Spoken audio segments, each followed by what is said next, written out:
پیٹ کا درد وہ بیماری ہے جس کو ہم بیماریوں میں شمار تک نہیں کرتے، لیکن بعض اوقات یہ بیماری شدت بھی اختیار کر جاتی ہے۔ اصل علاج تو اس کا یہ ہے کہ پہلے اس بیماری کی وجہ معلوم کی جائے، پھر اس کا علاج کیا جائے۔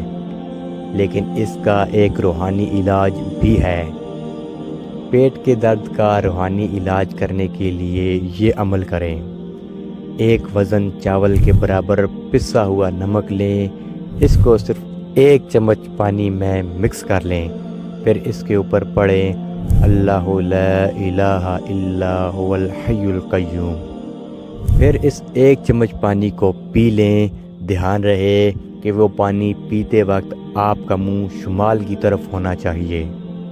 انشاءاللہ اللہ کے حکم سے پیٹ کا درد غائب ہو جائے گا۔